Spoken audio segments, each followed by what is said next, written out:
What's up? What's happening, everybody? Welcome into another edition of Fast Five Sports. I'm your host, Matt Enfield. That is Jacob Galat, our digital king. Happy Friday to you all. A lot of basketball to talk about, some action on the gridiron as well. We're going to start out on a more positive note because obviously the negative note is what happened with the Memphis Tigers last night. We'll save that for a little bit later on, but Memphis Grizzlies picking up a win in San Antonio on Wednesday night, the first of two games in a row in the Lone Star State against the Spurs, 129-115. Ja Morant with a 21 point, 12 assist double-double, and one of the greatest plays in NBA history that will not count, if you want to put it that way. The dunk, obviously, on Victor Wembanyama that came after the whistle blew. By the way, I just want to say, everyone who's saying it's not a dunk, you must be really fun at parties. I don't care if his hand didn't touch the rim. I don't care if it came after the whistle. That was absolutely dunk. That's going to be on highlight reels for years to come. And I'll say this, too. I just said this to Doc Holliday over there. You know, if that was a 6'5" dude that Ja Morant did that to, if that was some regular defender, that'd be one thing.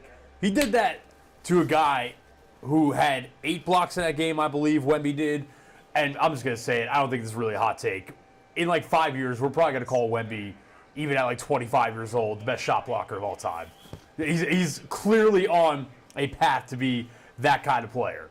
So the fact that Ja did it to him, a player more than a foot taller than him, with those go-go gadget arms that Wemby has, if you don't think it was a dunk, you don't like fun in your life. I'm just saying that. I didn't get to research any trivia for this, but I started looking, and I was looking at the blocks leaderboard, and Wemby has a block and a half more than anybody else. Yeah. Which is insane. It was kind of wild. He had 8 at halftime, and I don't think he had any in the second half, because I'm sitting there at halftime, like, what's the record for the most of the game? So the answer to that, trivia for you. Do you know what the answer for most blocks in an NBA game is? Blocks in a game. At some point in time, I knew this. Is it like 22 or something? No, it's a little bit lower than that. It's 17. Okay. I forgot. Someone did it in the 1970s. In the 2000s, do you know what the record is? Last trivia question for you. In the 2000s, it's probably like 15? 12. Only 12. Done 3 times, most recently by Hassan Whiteside in 2015, I believe. It was Whiteside, JaVale McGee, and someone else. But at halftime, I'm sitting there like he's going to shatter the mark for the most in the 2000s, and he could make a real run at the all-time mark, and that didn't happen. The gentleman with the record all-time is Elmore Smith. Yeah, sorry. 1973. All due respect to Mr. Smith, I didn't remember that name. Lakers legend Elmore Smith. Yeah, so he did it in 48 minutes. Yeah, and Wemby played 37 this game. So, I mean, Wemby had a nice game too. Actually, no, he's 5 of 19 from the field. But again, he's just so impactful in all areas of the game that even when he goes 5 for 19, he's still obviously a net positive for the Spurs. But this whole discussion about whether it's a dunk or not, to me, is kind of a reflection of, people are crying about the NBA and it's dying and the product stinks, this, that. You know what a big problem with the NBA is? A lot of people that talk about the NBA actively dump on the product. Yeah. We should be celebrating what Ja Morant did to Wemby the other night. It's kind of like this titanic clash at the rim between this hyper-athletic, undersized guard going up against this Goliath of a shot blocker that's on an all-time trajectory as a defensive player. Instead, we're arguing, it's not a dunk, it didn't count, it was after. Man, it's fun, who cares? Listen, does the product have problems right now? Yes, I've been pretty steadfast in saying for a while. I think the biggest problem with the NBA, it's not really anyone's fault. Like, people will say that Steph Curry is the reason the NBA is why it is right now. I don't think that's true. There is a player that I think is somewhat at fault for the current iteration of the NBA. Not really his fault. It's Kawhi Leonard, though. Because Kawhi Leonard in 2019 with the Raptors basically laid out the blueprint of, if you're a really good team, basically if you get to the playoffs healthy with a decent enough seed, although we saw a couple of years ago, thinking of the Lakers getting to the conference finals out of the play-in, the Miami Heat getting to the finals out of the play-in. If you're a good team, basically the goal should be get to the playoffs with all your stars healthy, with a decent enough seed, and you've got a shot to win the whole thing. You don't have to be the 1 seed. You don't have to be the 2 seed. Helps, but you don't have to be. So, to me, that's kind of been my biggest beef with the product the last couple of years is the fact that it's just teams sometimes, and honestly, covering the amount of NBA games that I do, there are just some nights you could tell teams are loafy is probably the wrong word, but they don't come out with the maximum effort and intensity generally needed to win an NBA game. And because a lot of teams have decided we could take some regular season games off. How do you fix that problem? I don't know. Obviously, the league has tried to impose fines for players taking load management nights on nationally televised games and whatnot. I think the answer is probably shorten the season, but they're not going to do that because obviously that costs them a lot of money. So, but I will say, people also don't appreciate the fact that there is so much talent on an NBA court every night now, basically every game you watch. Athleticism really does win you games. Yeah. It's interesting, on this similar topic, did you see Adam Silver on, I think it was Colin Cowherd this week?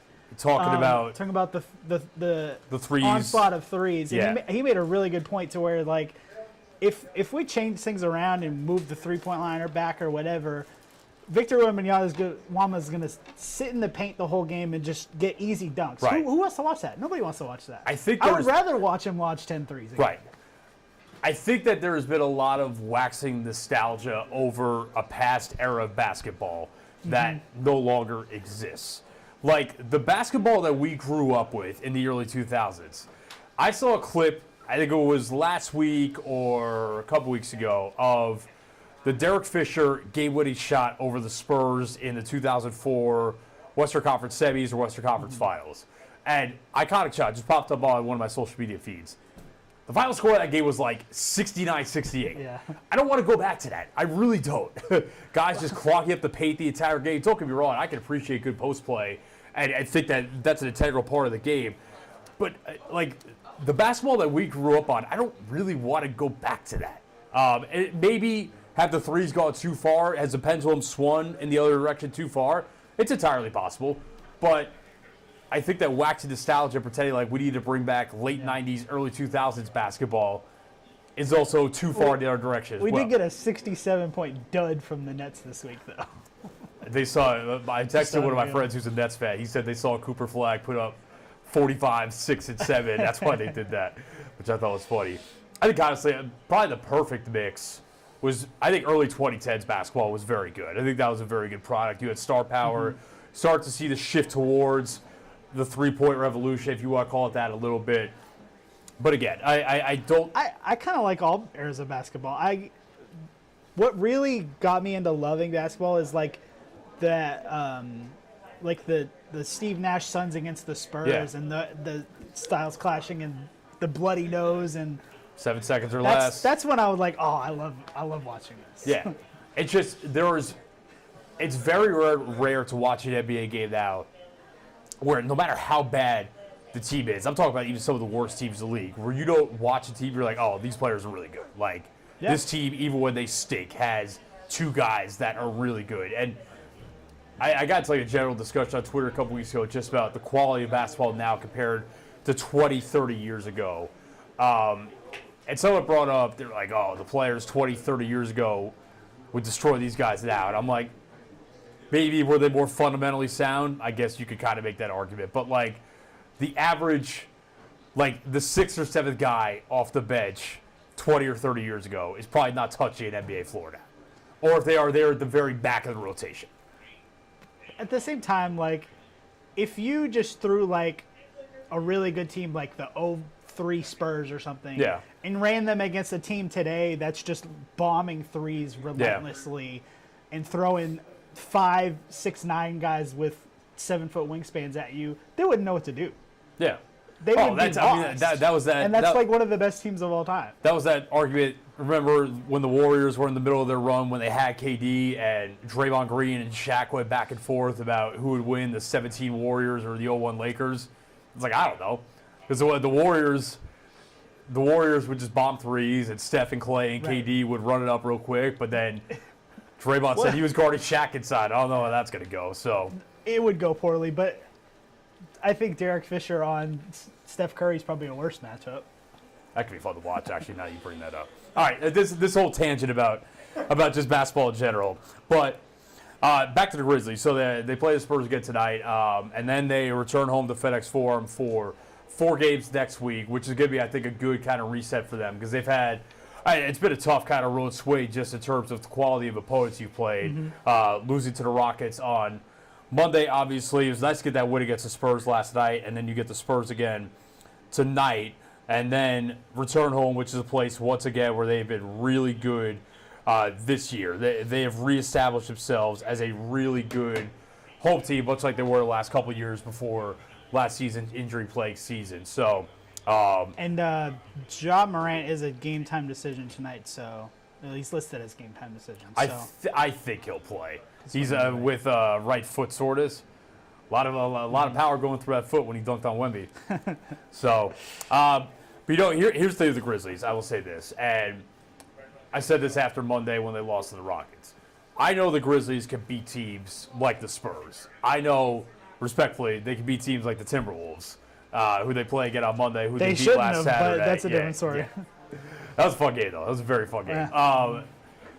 I know they can beat those teams. I think the thing I want to see for them whenever they get their shot next, it's going to be a while, I think, before they play another one of those teams that's kind of right in the thick of the playoffs in the West. Not the play-in, the playoffs is they've struggled against other teams that are hovering around the top 6 of the West this season. I tweeted this on Monday, but the standings have changed since then. But after Monday night, they were 3-8 against fellow teams that were also in the top 6 in the West. At the time, that was OKC, Houston, Denver, Dallas, and the Lakers. And now I think Dallas has dropped out of the top 6, and the Clippers are back in. But 3-8 against those teams. Next one they got Houston on January 30th. Yeah, at the end of January. I think they play, it's in the East, but they played the Knicks right before that as well. So I have the schedule ready to go if you want to take a look at it. Because that'll include the end of the road trip tonight against the Spurs, and then back home Monday for the MLK Day game against the Wolves, nationally televised game.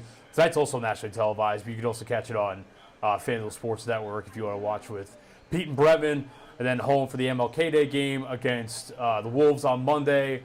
Hornets on Wednesday. I mean, it's not the greatest game in the world, but LaMelo might do some crazy stuff that could be fun to watch at least. LaMelo and John, the same court could be entertaining. And then home against the Pelicans next Friday. And they're playing a little bit better lately because they've been getting healthier. That's pretty much their main thing. Even though he got suspended there briefly. I saw a stat earlier that they won as many games in January as they did in October, November, December. The Pelicans? Yeah. Trey Murphy has been playing very well for them. Oh, yeah, he's balling out. Yeah. I mean, they've just had injury luck very similar to the Grizzlies last year. I don't think the core of that team is that bad. They've won 3 out of their last 4. So yeah. They beat Dallas, Chicago, Philadelphia. Almost beat Boston, too. They only lost by a point.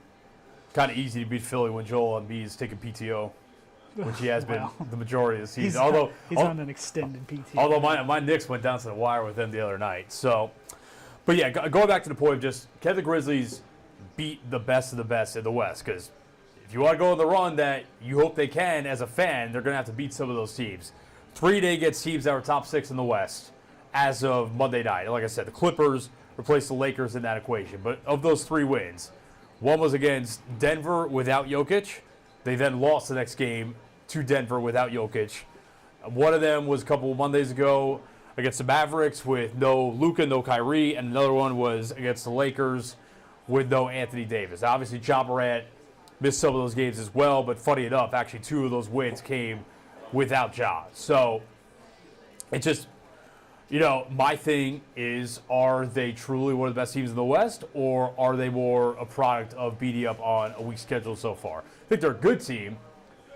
The question is, how much confidence do you have that if they face a Denver in the first round, a Lakers in the first round, because that's been kind of a bad matchup for them the last couple of years, the Clippers, whoever it might be, do you have confidence they can win, or do they need home court? How high can they climb in the standings? Because right now the Rockets have created a little bit of separation, and they've won all 3 games so far in the regular season. They have the tiebreaker, so it becomes a lot tougher to get that number 2 seed. So how do they really stack up in the West is, I think, my question. It would be nice over the next couple months when they get their shots against the Houstons, the Denvers, the OKCs, to see them rack up a couple wins and, kind of strike a little bit of fear of those teams that if they play them in the postseason, that's going to be a tough series.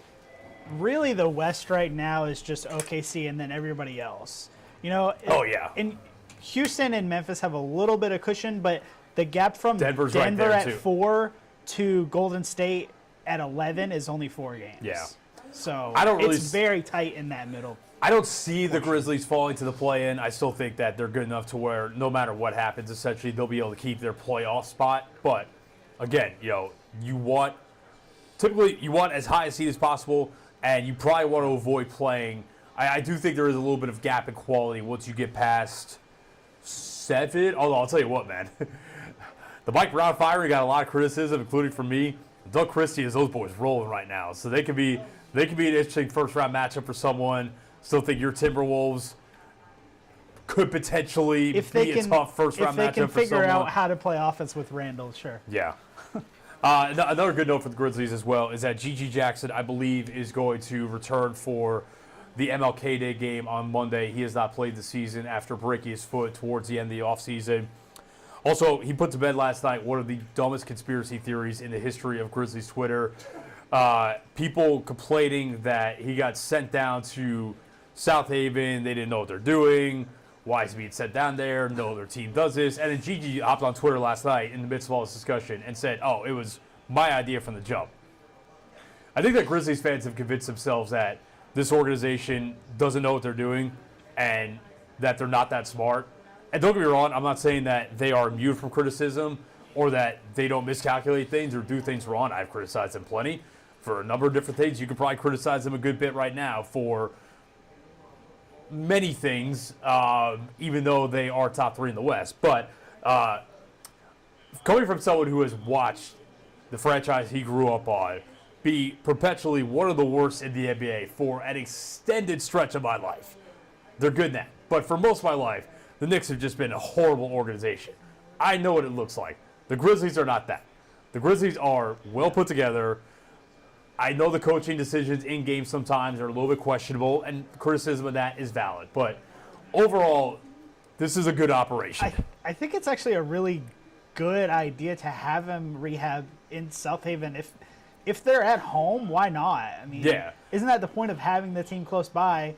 Yeah. And plus, the rotation is so deep right now. I don't even, you'd have to find minutes to take away from somebody, basically. Which, to be fair, I mean, once GG gets up and running, he's going to be taking minutes from someone in the rotation. I don't think that's a question. But say he's 20 years old. He hasn't played all year. If he wants to go get his win back, get some of that confidence back underneath him by going and dogging people in South Haven for 2 nights, I don't see the issue with that. MLB teams do it all the time. Right. And, and I know it's a little bit different than the NBA. NBA teams don't do it as much, but I didn't see the reason for the uproar. Apparently, some Grizzlies fans thought it was evidence. They don't know what they're doing. I'm just telling you, man, the organization's not perfect. You criticize them for things. As someone who has watched a perpetually really bad organization for a long time in my life, I know what it looks like. You as well. This is not that. I can promise you that. Again, I'm not saying I'm not going to criticize them because I can go criticize them about how bad they've been against some of the best of the West, some of their crunch time performances, how they're using Zach Edey, all this stuff. But as far as G.G. Jackson going to the G League for 2 games, being evidence that they're trying to be too smart, I don't think it quite fits the bill. So I'm glad G.G. put that to rest himself last night because that was a little bit silly. All right, we're going to hit a 30-second break and come back and talk about the Memphis Tigers' unfortunate loss in Philadelphia against Temple last night. We'll be right back. Stay locked.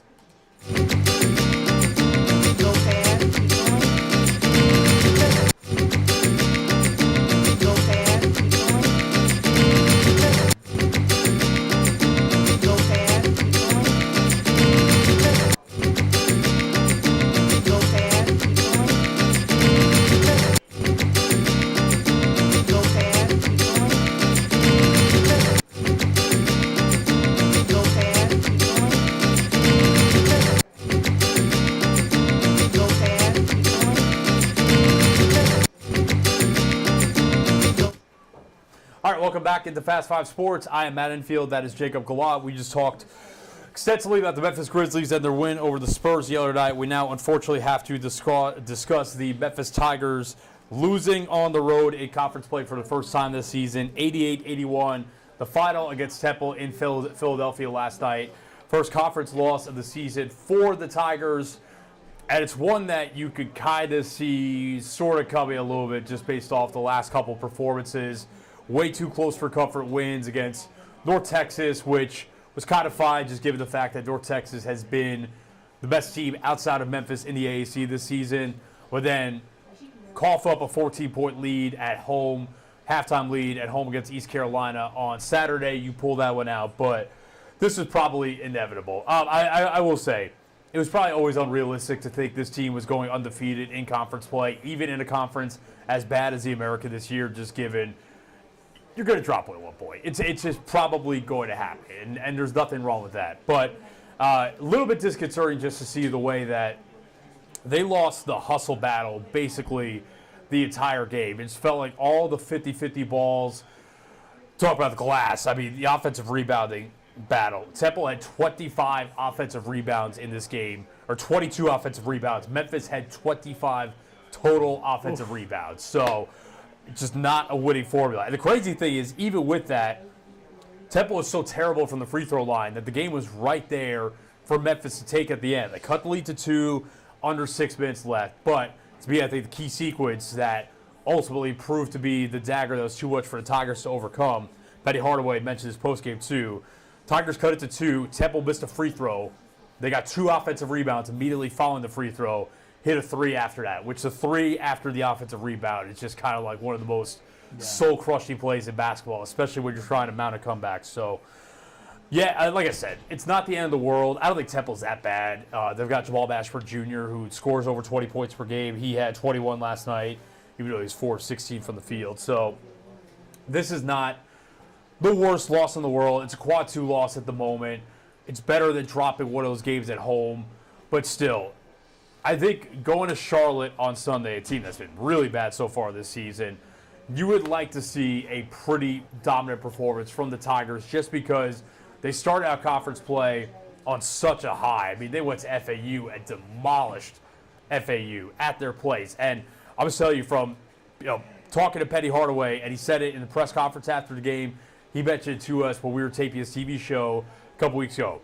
Petty said FAU is going to be a good team if they could stick together. So I think that was a really, really quality win to start conference play, and they've just followed it up with 3 kind of uninspiring performances. Again, North Texas, that wasn't like a panic-type game, and they're a quality enough team to where you're cool with eking out a close win at the end, but give you up a 14-point halftime lead to East Carolina and then dropping this game last night. It's like, okay, let's get this train back on the tracks and really put our throats on someone's neck here on the road at Charlotte on Sunday, I think is what everyone wants to see. It's a good opponent to get it done with, too. Charlotte's on a 6-game losing streak. Yes. Yeah, not many quality wins on their schedule. Yeah, it's right been now, bad so for them this year. Yeah, you really just want to see a domination, really, after coming back from a loss, which they have done this year. Yep. They have rebounded from some Mississippi not great State, losses. then to Ole Miss next Saturday. Yeah. It's just a matter of, and again, everyone is going to say, is this a repeat of last year? I tend to think it's not. I've said it. The vibes on this year's team are generally very good. All the guys I've interacted with, like good, cool, like nice people, and they generally seem to get along with each other really, really well, where you can kind of tell last year's team, like, they were fractured pretty early on in conference play and just didn't have the chemistry necessary to bounce back from that. I think this year's team will be able to, but like go out and dominate someone on Sunday, because here's the thing we've talked about before.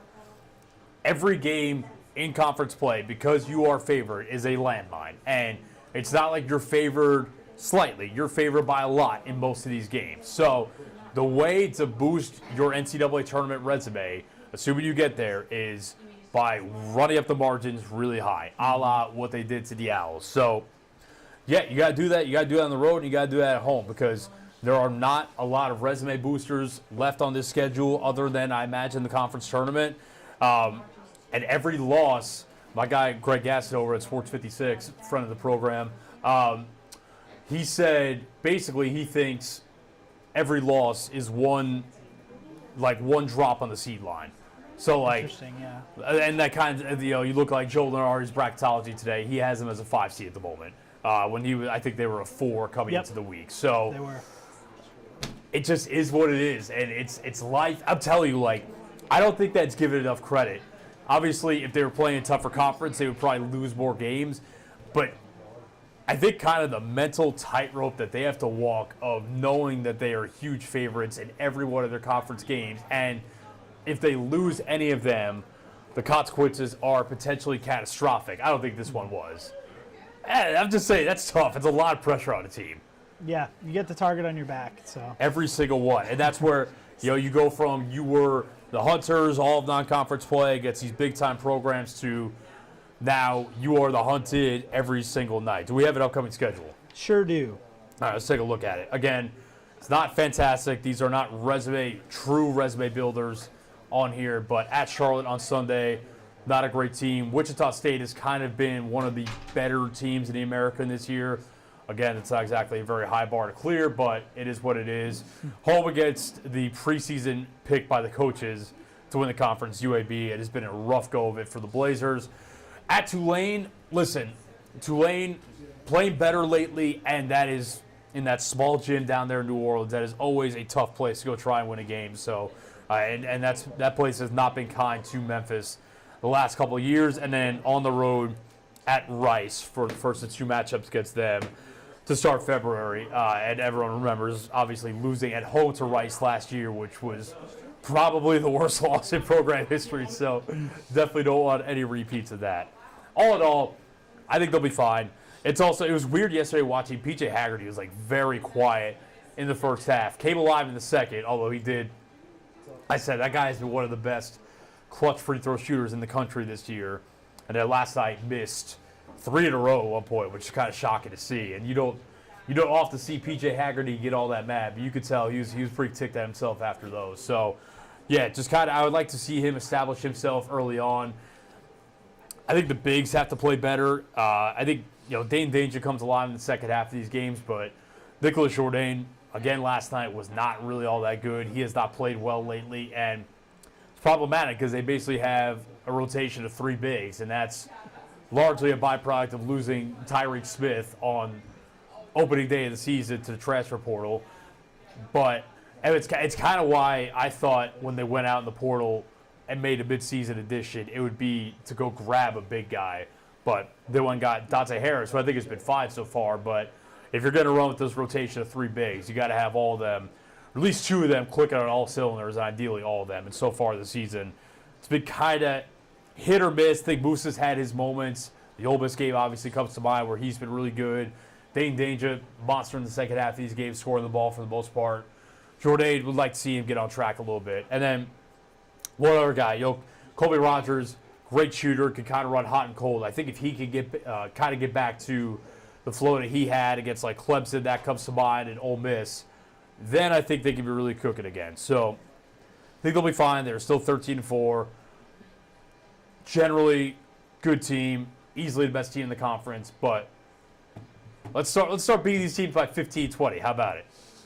Sure, Tigers fans would appreciate that. Yeah, I think that could go a long way. All right, on that note, we're going to take another 30-second break, come back, talk the national championship game and the NFL divisional round this weekend. So keep it locked in on Fast 5 Sports. We'll be right back. Go fast, keep going. Go fast, keep going. Go fast, keep going. Go fast, keep going.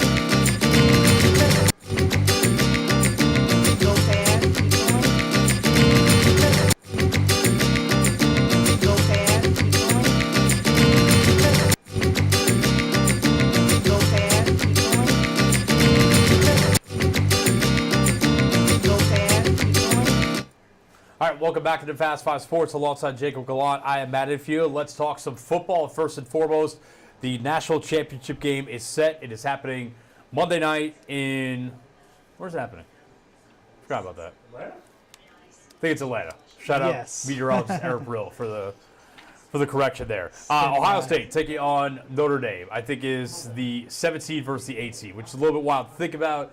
Also goes back to the discussion that used to be had about how you see these teams moving forward. And, if you're, like I've said, if you're a top 4 conference champion, cool if you get the automatic bid. I don't know about a top 4 seed because clearly Ohio State and Notre Dame, and I think we would have said this before the playoffs started, we're not the 7th and 8th best teams in this field, and did not deserve to be seeded as such. But Ohio State, thrilling win over Texas last Friday in a game that kind of came down to the wire.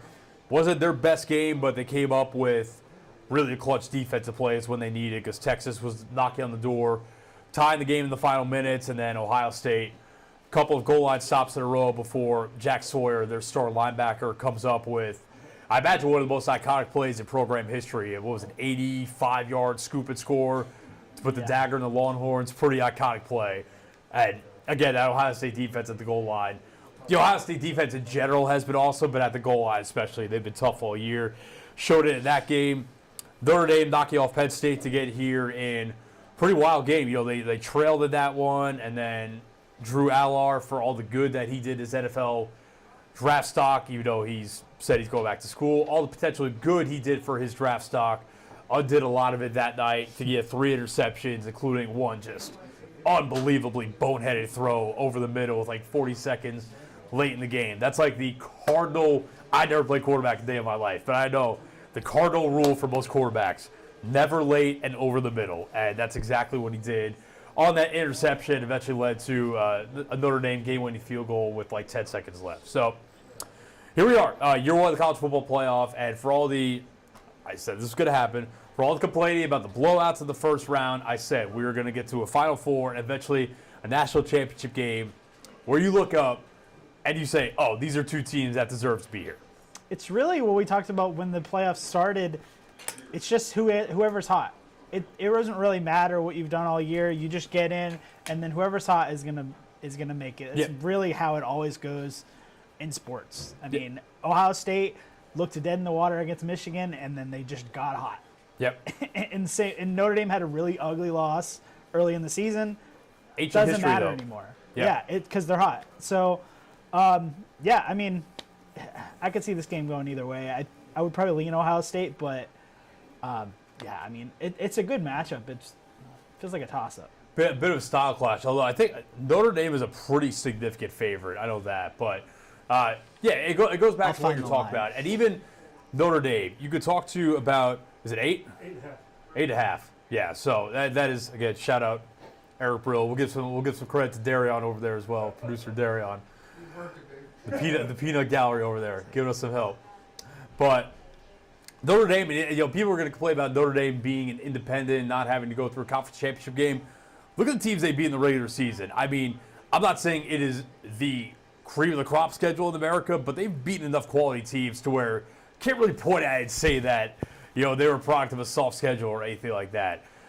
They deserve to be here. Obviously, Ohio State, despite the Michigan loss, clearly one of the 2 or 3 best teams in the country. And again, any doubt about their worthiness was clearly, like you said, wiped away when they opened the playoff by demolishing Tennessee and then waxing Oregon in a game that was never competitive from the jump against a team that they lost to in the regular season.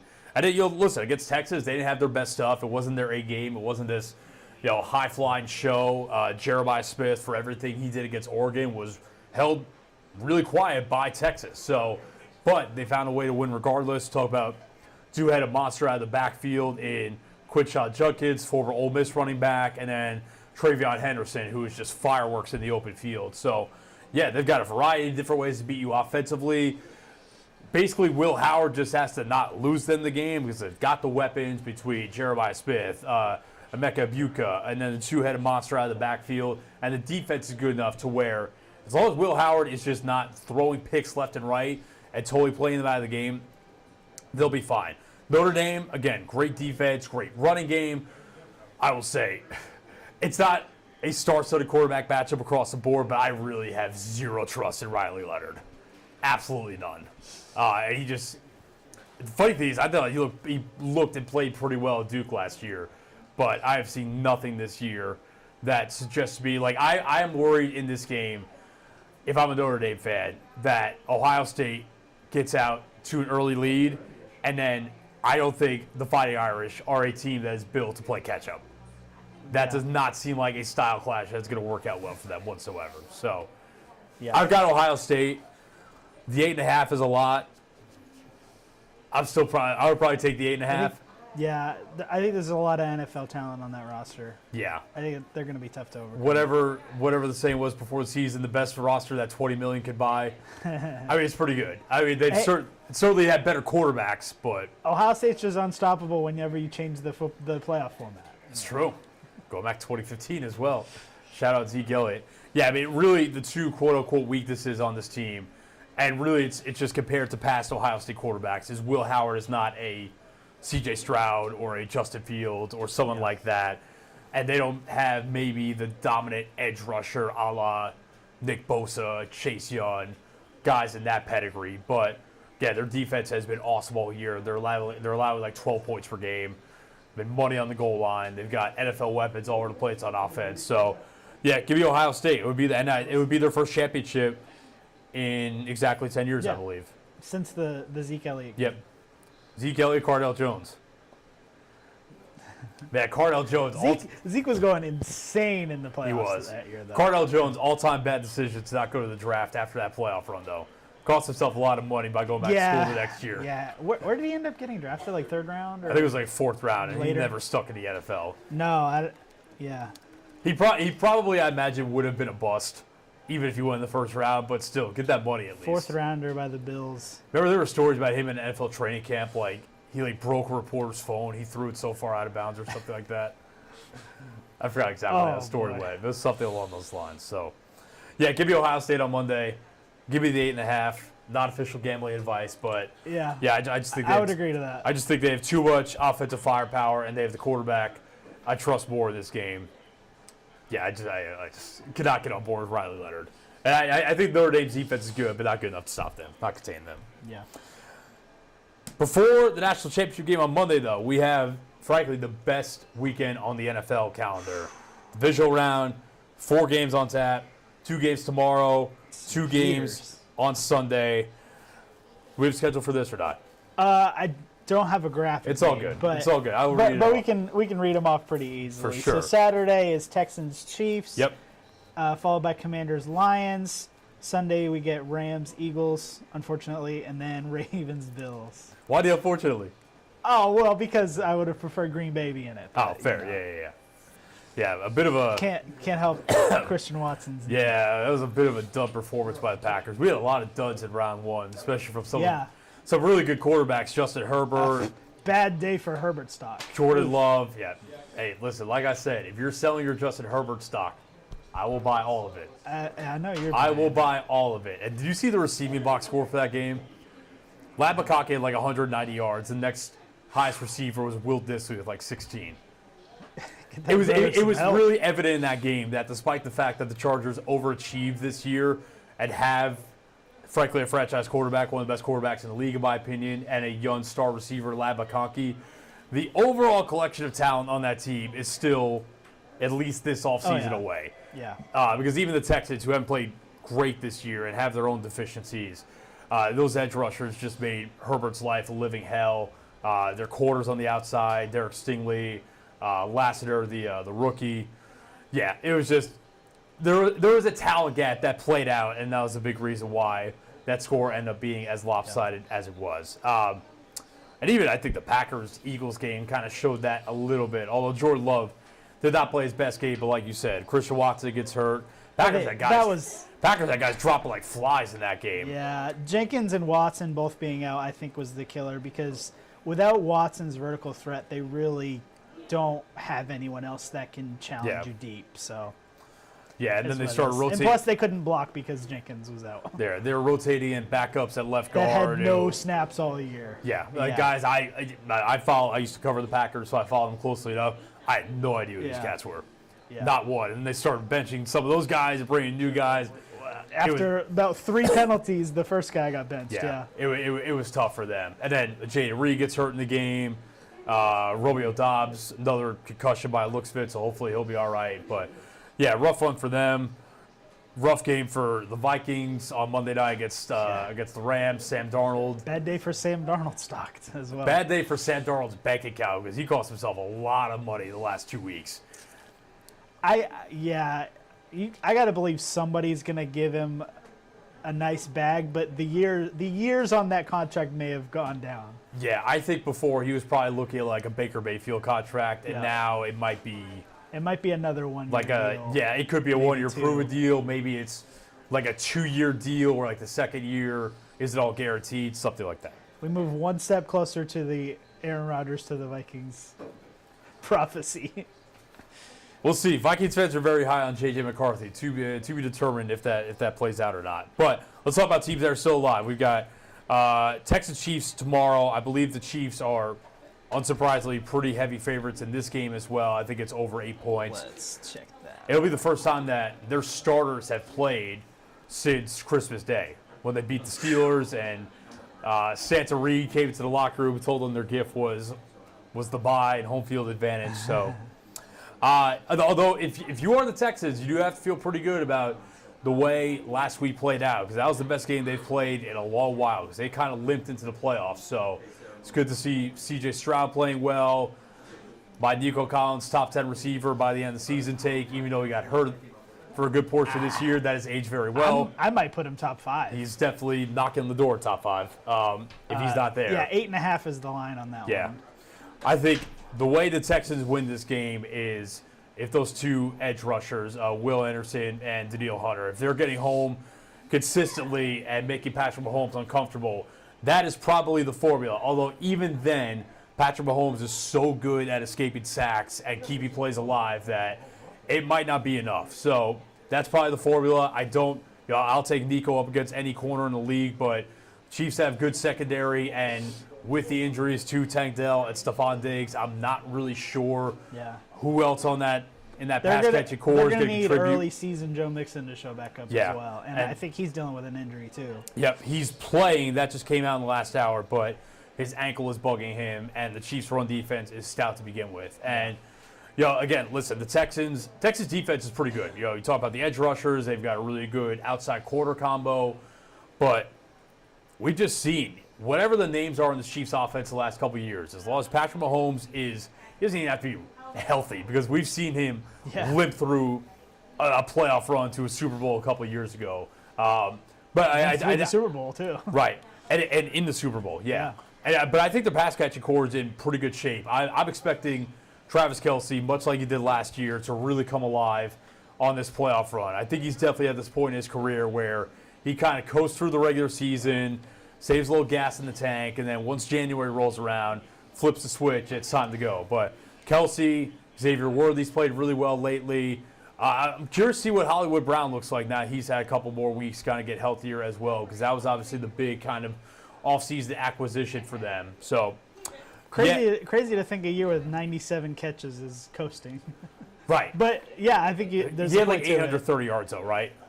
820. So it was a lot of like underneath Only stuff. 3 touchdowns. So He's still kind of the safety blanket on third downs and whatnot when you need to move the chains. But I think he's clearly lost a step, but I also still think when you look at what he did in the playoffs last year, he has enough in the tank to where he can turn it on and be a real contributor in the playoffs. So I got Chiefs in that one. I think probably the most high-flying game of the weekend. I don't know if it's the best game of the weekend, but, man, I think there are going to be some points scored at Commanders-Lions. Jay Daniels, once again, just one of the best rookie seasons of all time. I think you have to say that. Crazy to think about. We talked about last year what C.J. Stroud did and how amazing that season was. And I think Jaden Daniels has honestly been better. Yeah, I think so, think he's been especially given people. Listen, I know people talk about some of these Commanders skill position guys. Listen to me, they have one true difference-making skill position player. It's Terry McLaurin. Like Brian Robinson. He's a really good one though. Brian Robinson's fine. Austin Eckler at this point of his career is fine. Yeah. But Jay Daniels has got De'Ami Brown going crazy last week. He's had Olamide Zaccheaus, Falcons legend, come out of nowhere and be a real contributor for this team. And just, the way Daniels operated last week on that game-winning drive against the Buccaneers, just so cool, calm, collected. Getting out of the grasp of Kalijah Kancey on that third down to move the chains. Like I said, I was really high on Jay Daniels after his last 2 years at LSU. There is no way you could have told me he was going to walk into the NFL and do this. I mean, it has been amazing. So line on that game is 9.5 Detroit. I was going to say, despite that, And I think the Commanders will be able to do some things offensively in this game. I have zero faith their defense. Okay, unit. They've had their good moments. They've had their bad moments this year. I have zero faith the Commanders' defense is going to do anything to stop the Lions' offense, which is much more a compliment to the Lions' offense than a shot at the Commanders' defense. But we've talked about the Lions' defense and losing all these guys, and is this too much? Are these too many body blows to the defense? Can they survive this? If there is a team in these playoffs built to play in shootouts where their defense is not stopping anyone, it is clearly this team. Yeah. Because, I mean, we've seen it over the last, month or so. Obviously, the Bills beat them after putting up 45 in that game, but the Lions put up 40-plus of their own. 49ers had a really good offensive game. Didn't matter. Lions put up 40-plus. So, yeah, I have all the faith in the world that as long as Jared Goff is kept upright, which I think that now the Commanders do have some reinforcements up front on defensive line. I think Jonathan Allen just came back, Deron Payne. But this is one of the best offensive lines in the game. They're getting David Montgomery back this week. I don't know. Big. Yeah, we'll see how healthy he is. I kind of doubt he's going to be anywhere close to 100%. But having that, the Sonic and Knuckles combo with Jahmyr Gibbs, man. Listen, I said David Montgomery is a good player. I'm not advocating for the Lions to get rid of him whatsoever. I'm just saying I would love to see the numbers Jahmyr Gibbs would put up as a true feature back in that offense over 17 games, because it would be ludicrous. Special talent. But yeah, just all the weapons they have between those guys, Amon-Ra St. Brown, Jameson Williams has really come alive over the course of the season, but especially lately it feels like going back to that Monday night game against the 49ers. Sam Laporta, I could very easily see the Lions putting up 40-plus points in this game. And could the Commanders? I guess in theory, but I think that I think the Lions are going to put up a little too much for the Commanders to withstand. I would agree with that. I think the Lions are a threat to put up 40 regardless of who's on the other side of the field. So they're clearly the favorite out of the NFC. Out of the this NFC, year. for sure. So yeah, I mean, Commanders are fun, but it wouldn't shock me if this ended up being a little ugly at least in the final score. Yeah. Although Jane Daniels is special enough to where just never know, man. It wouldn't shock me if he had the game of his life either. Yeah, just the way he's been playing. He's got that moxie about him. But I think he could also have the game of his life and they still lose. No, 100%. Yeah. I 100% agree with that. But he's got that kind of moxie and swagger and confidence to where he could absolutely keep the Commanders around this game and maybe steal a win. Yeah. But give me Lions. Rams-Eagles is going to be interesting on a couple of fronts. One, going into this game, I probably would have said I think the Rams can beat the Eagles. And now they're talking about like 7 or 8 inches of snow in Philly on Sunday. That does change things a little bit for me just in terms of, or Griffin Demaray, off today, resident Eagles fan, but he was telling me about some of Matthew Stafford's stats in the snow and in games below 30 degrees, maybe something like that. Not great. Now, you could overlook that too much if you want to, but really I think what that could come down to is I think we all remember what Saquon Barkley did to the Rams on Sunday Night Football a couple months ago, whatever it was, 250 rushing yards, however many touchdowns, just went nuclear on them. And in a snow game, I think being able to lean on that guy against a potentially shoddy run defense could be a huge advantage for the Eagles.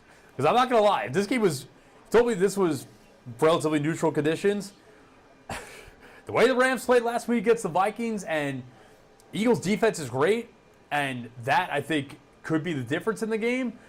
That Eagles' offense against the Packers last week did not play all that great. I mean, think about it. They scored a touchdown on I don't think they played well at all. the first play from scrimmage after a fumble that probably wasn't really a fumble by Keyshawn Nixon on the opening kick.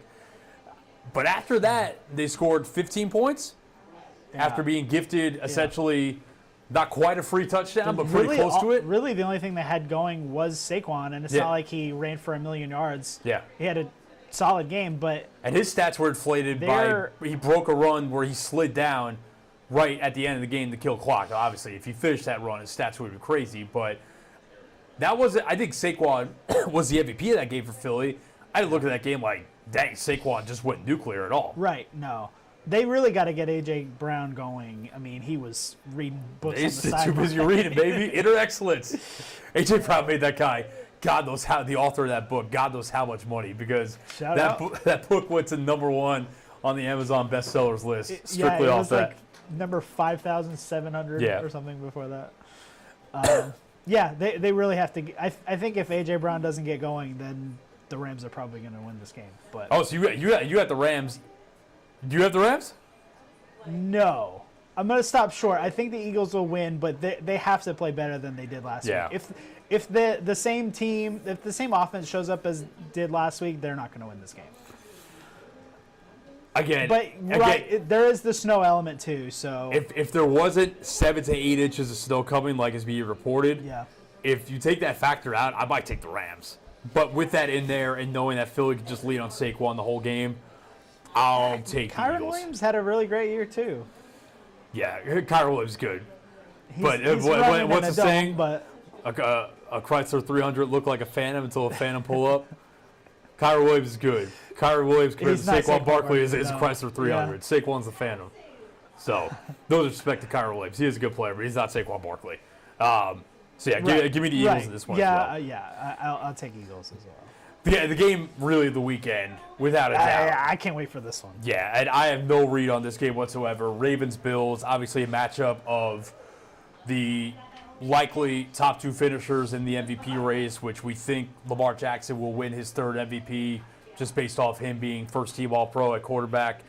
Kind of stealing the award late in the season from Josh Allen, who was the heavy favorite even after they played the Rams like week 15 or whatever. Yeah. Allen was a huge favorite, and then Lamar came on really strong at the end of the year and it looks like stole that award away. But MVPs are cool, but these are kind of games that kind of define or help craft the quarterback's legacy. And we've got 2 quarterbacks that, frankly, need to get over the Mahomes hump, but first they have to beat one another to get that chance, likely, unless Texas pull the upset. And I think Lamar, assuming he wins MVP number 3, I think he's already a Hall of Famer regardless. If he wins a 3rd MVP, he is moonwalking to the Hall I of Fame. think he's a Hall of Famer if he doesn't win MVP. Right. I agree with that. But assuming he wins his 3rd MVP, he could retire tomorrow and he is absolutely moonwalking into there. Yeah. He would be the youngest player in the history of the sport with 3 MVPs, which is pretty crazy to think about. But the one knock on him is obviously the playoff resume. Yep. And he's had some clunkers in there, including last year against the Chiefs in the AFC Championship game, which I'm not putting that solely on him because that game plan was atrocious by Todd Monken. They should have been much more run-heavy in that game than they were. But this is a chance to kind of wash away some of the clunkers against the Chiefs last year, against the Bills in, I think that was 2020 or 2021, against the Titans in 2019. This is a chance to kind of wash that away. Go on the road, potentially outplay Josh Allen and beat the Bills and advance to the AFC Championship game. It's a really big opportunity for Lamar. It is for Josh Allen as well, too, because, again, in an era where you have kind of this, I'll say, this Michael Jordan-esque figure in Patrick Mahomes that is kind of limiting everyone else's playoff success. Allen's probably played about as well as he has his entire career this year. But I would say so. But if you lose this game, a lot of people are going to kind of remember that, and that's kind of going to be the lasting image of the year, despite the fact that he's carried this lack of weapons, we'll call it that. They have a bunch of decent players, but no true, like not Stephon Diggs of years past. But yeah, this is a huge game for both these quarterbacks, and obviously the chatter around whoever loses is going to be very loud going into the offseason, assuming they don't both play really, really well. But we should be able to retroactively just give whoever wins this game the MVP. It should be for the MVP. Again, I think I've got Allen for what it's worth, but I have no problem with Lamar winning it. I think, to me, it feels like this is the Ravens' year to do it. It's like, if not now, when? You added Derrick Henry. The offense has been incredible. Yeah. If you can't get over the hump this year, it just doesn't feel like it's coming, which, there's still plenty of time. Yeah. Lamar's not old yet, so. But like with this iteration of the team, yeah. Right. It feels like the Bills maybe kind of overachieved this year. They lost Diggs. They don't have as many weapons as some of the other top teams in the AFC. So I don't know. It feels like it's got to be the Ravens now. It's like they have to get over the hump now, it feels like, to where there's maybe a little bit more grace for Allen because he's carrying, a worse Right. roster, I think, I agree with to that. the same level. So, I I think the Ravens are the better team. I think they will pull it off. But it would not shock me at all if Josh Allen just goes crazy and beats him.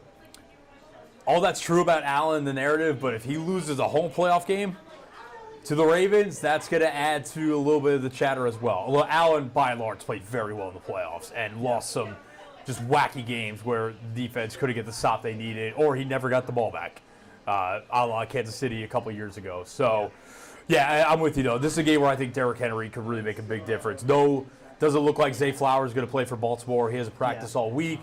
So can Rashad Bateman and Nelson Aguilar and Tyler Wallace give you enough on the outside? I do think that it's going to be a very heavy two tight end game. A lot of Mark Andrews, a lot of Isaiah Likely. And, yeah, I mean, can you stop the dual threat in the run game between Lamar Jackson and Derrick Henry? Because not many have the entire season. And it must be said, too, the Ravens defense, after a really poor start to the season, the second half of the year has been, I think by most metrics, the best defense in the NFL. But they're going to have their stiffest test this coming weekend. Purely on vibes, I'm going Bills. Okay. I can't read see. this game. I do not have a good read on it. I'm going on vibes. I'm going Bills. I want the Ravens to win. I would like to see Lamar.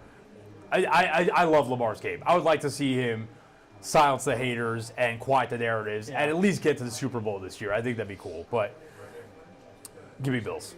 Just off vibes. Sometimes vibes are all that matter. All right. The vibe now is we are out of here because we have to let our 3:30 crew take over and get ready for that show. So looking forward to an exciting weekend of football ahead. Oh, real quick, I'll plug. I had a one-on-one yesterday with Germantown native, ECS alum, and athletics all-star Brent Rooker. He just signed a long-term extension with the A's, so he is an even wealthier man now. In Sacramento. Man, yeah, playing Sacramento this year. Man, Brett's such a cool dude, man. Like, really appreciated his time yesterday. Really, really gracious. Kind of followed him along for his workout, a couple different spots, and had a really good conversation with him. So we're going to put the full conversation on YouTube.